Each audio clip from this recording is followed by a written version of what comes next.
शिवसेनेचे नेते राहुल शेवाळे जी आपल्या सोबत आहेत, आज महत्त्वाची बैठक आहे, ती किती वाजता सुरू होईल आणि काय असणार बैठकीमध्ये? आज भारतीय जनता पार्टीचे मुंबई अध्यक्ष अमित साटम यांना मी भेटणार आहे आणि त्या बैठकीत मुंबई महानगरपालिकेच्या नगरसेवकांची जी रजिस्ट्रेशनची प्रोसेस आहे आणि त्याचबरोबर म्युन्सिपल सेक्रेटरी जे डिपार्टमेंट आहे मुंबई महानगरपालिकेचं, त्यांच्या एक लिगल फॉर्मॅलिटीज आहे, त्या संदर्भातली चर्चा होणार आहे. कारण निवडणुकीच्या रिझल्टनंतर आमची बैठकच झाली नव्हती आणि उद्या सुप्रीम कोर्टचं एक सुनावणी असल्याकारणामुळे मी आज दिल्लीत उपस्थित आहे आणि अमित साटमजी पण त्यांचे राष्ट्रीय अध्यक्षांची आज निवड प्रक्रिया होती, त्याकरता ते पण उपस्थित होते.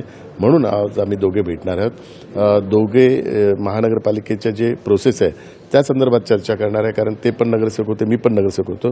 त्यामुळे जे निवडून आलेले नगरसेवक आहेत ते महायुतीच्या माध्यमातून जॉईंटली कसं त्याचं रजिस्ट्रेशन व्हावं आणि ज्या विविध समित्या आहेत त्याचं प्रपोर्शन कसं असावं, कारण त्या संख्याबळावर सगळं प्रपोर्शन असतं, तर त्याची ती चर्चा आम्ही करणार आहोत. या व्यतिरिक्त महापौर पदाच्या संदर्भामध्ये चर्चा होणार आहे का? कोणत्या स्तरावर? महापौर पदाच्या बाबतीतला संपूर्ण अधिकार हा माननीय मुख्यमंत्री देवेंद्र फडणवीस साहेब आणि माननीय उपमुख्यमंत्री एकनाथ शिंदे साहेब या दोघांचा आहे. त्यामुळे त्या पदाच्या बाबतीत चर्चा करण्याचा आम्हाला अधिकार नसल्याकारणामुळे आम्ही ती चर्चा करणार नाही.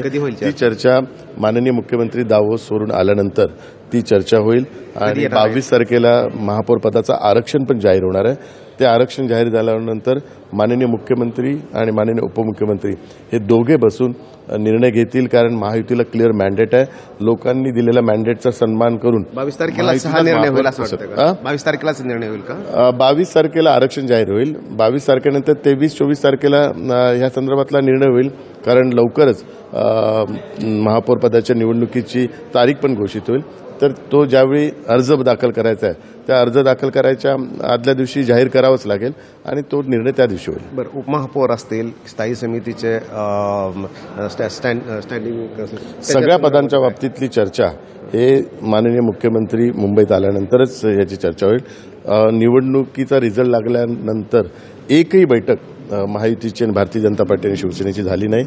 ती बैठक माननीय मुख्यमंत्री आल्यानंतरच होईल. त्यावेळी खुलासा होतील. जे काही प्रसारमाध्यमातून ज्या बातम्या चालल्या आहेत त्या सगळ्या खोट्या आहेत, त्याला काही आधार नाही आहेत. त्या विनाकारण उबाटाचे नेते हे प्रसारमाध्यमांना देत आहेत जेणेकरून महायुतीमध्ये वितुष्ट निर्माण व्हावं आणि त्याचा फायदा त्यांना व्हावा. पण तसं होणार नाही. महायुती भक्कम आहे आणि महायुतीचाच महापौर होणार.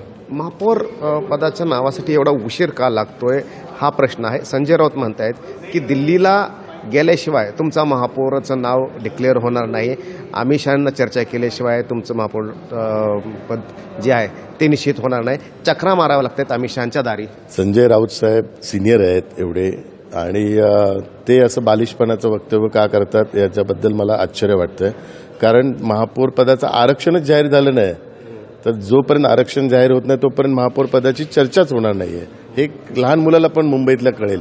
पण ते या लोकांना का कळत नाही ते दुर्दैवाची गोष्ट आहे.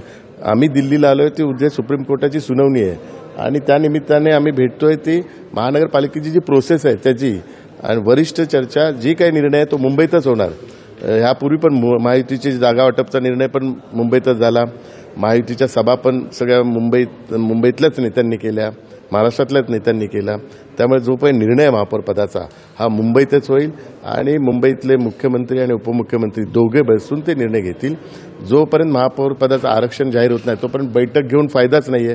कारण आरक्षण कुठलं येणार आहे त्याच्यावर सगळं ठरणार आहे. अच्छा, शिवसेनेमध्ये नाराजी आहे का? कारण राष्ट्रीय अध्यक्षपदाचा पदभार स्वीकारलेला आहे परंतु भेटण्यासाठी कोण आले नाही आहे, फक्त तुम्हीच आला?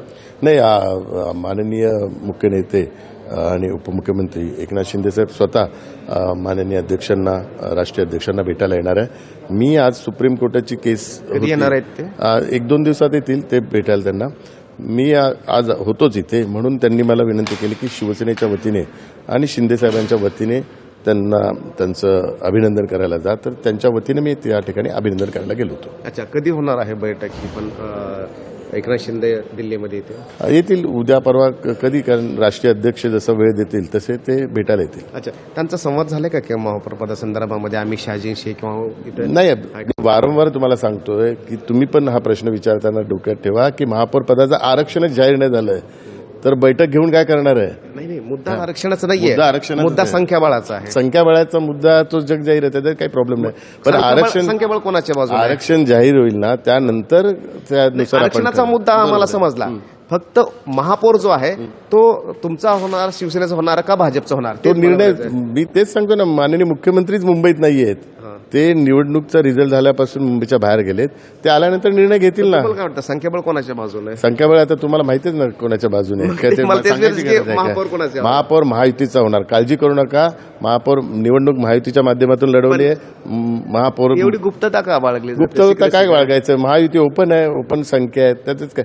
आमच्या दृष्टिकोनातून महायुतीचा महापौर, महायुती हा शब्द अत्यंत महत्वाचा आहे. तुम्ही पक्षाच्या याच्यावर जाऊ नका. महायुती अत्यंत महत्वाचा आहे, महायुतीचा महापौर हा महत्वाचा आहे. अच्छा, बिलकुल. महायुतीचेच महापौर होणार आणि येत्या 2 दिवसामध्ये एकनाथ शिंदे येतील आणि ते राष्ट्रीय अध्यक्ष नितीन नवीन यांची भेट घेतील. त्या भेटीमध्ये काही महत्त्वाच्या चर्चा होत आहेत का ते सुद्धा बघावं लागणार आहे. कॅमेरामॅन सत्यम सह रामराज शिंदे, NDTV दिल्ली.